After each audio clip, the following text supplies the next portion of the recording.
Hello and welcome back to Wild Wellness Tales Weekend. I am Dr. Ray. On this show, we share stories from my life and my practice, stories of the good, the memorable, and the funny. But as in this story, sometimes the downright unbelievable. And I mean, I'm starting to like this so much, to go back in life and just relive some of these things that have happened to me. But before we begin, just a quick but important note to protect the privacy of the individuals involved and to comply with healthcare privacy regulations. I've changed the names and certain identifying details in the story that I'm about to tell, but the heart of what happened, however, the miracle of it all, is absolutely all 100% true. So today I'm going to share a story that has stayed with me for decades. It's a story about the intersection of faith, cutting edge healthcare, and a series of coincidences so staggering that they still give me goosebumps.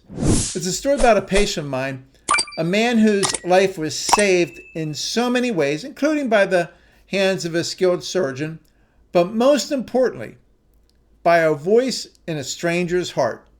And the wildest part, I was standing right in the middle of it all, connected to nearly every single person in this miracle without even initially realizing it. So, the story begins with a family that I'll never forget. And for this story, I'll call the father John, his wife Sarah, and they had 6 wonderful kids. They weren't just names on a patient chart. They were part of our office family, and I knew them all well. I remember the excitement and the sense of purpose when they packed up their lives to go serve as Christian missionaries overseas. And they built a school, they served the community. They poured their hearts into that work for nearly 14 years. And then I heard that John was home and that he had made an appointment in the office. And when I saw John, he was sick. He was experiencing severe weight loss, fatigue. All the signs that something was terribly wrong. And it turned out that he was diagnosed with a very rare and devastating disease that relentlessly attacks the liver. And essentially the diagnosis was a death sentence without a transplant. And the doctors gave him maybe 2 years at the most. So here they are back home, back in my office, the whole family once again under my care. But this time there was this dark cloud that sort of hung over them, because John was now placed on the transplant list at one of the world's top transplant centers, a place in our city that's famous for the pioneering work of Dr. Thomas Starzo, who actually did the very first liver transplant.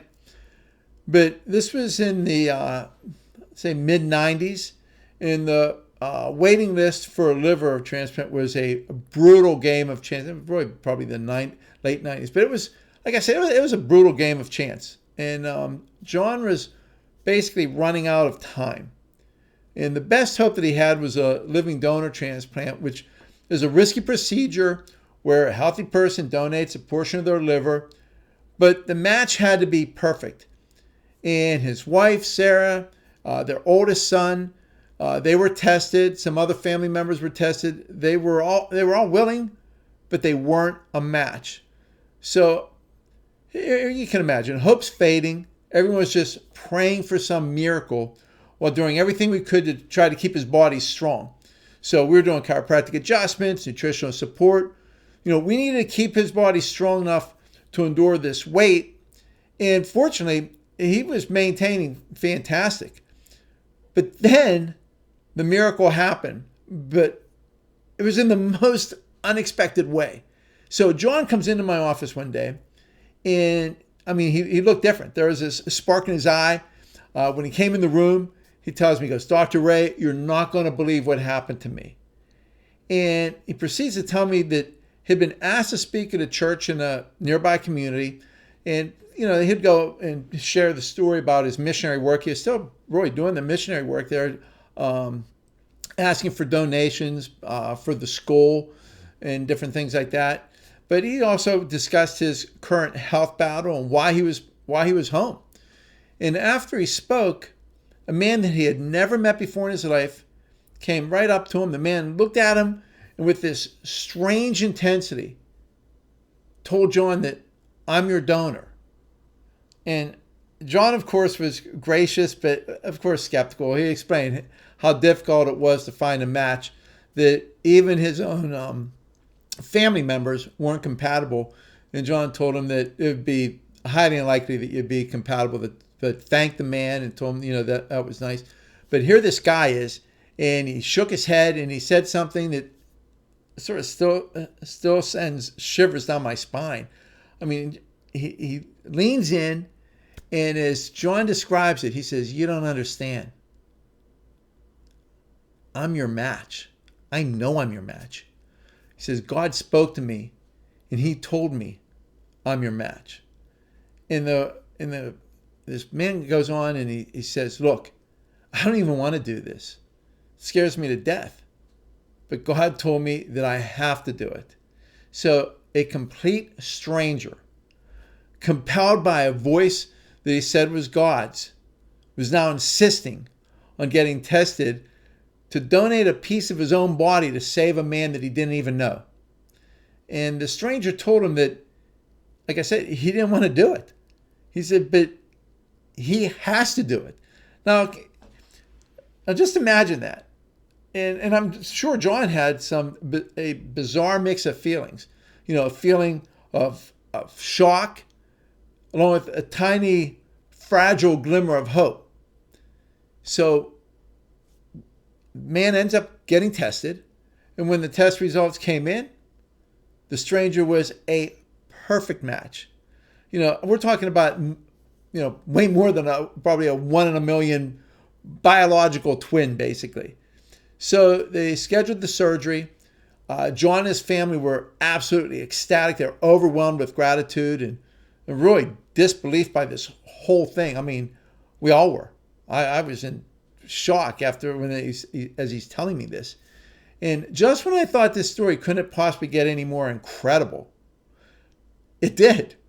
At least for me personally. I shouldn't say God, because that was the incredible part. But for me, because I had a couple of different offices, and a few days after hearing John's news, I'm working in my other office, and a patient of mine was on the table, and we're talking, and she seemed a little bit stressed, and she proceeds to tell me, she says, "Dr. Ray, my husband is going through a lot right now. He has all this testing. He's actually preparing to donate part of his liver to this missionary that he met at church." And when she tells me this, I was like, and I knew her husband. I'm like, I stopped what I was doing. It seemed like everything just sort of stood still for a second. You know what I mean?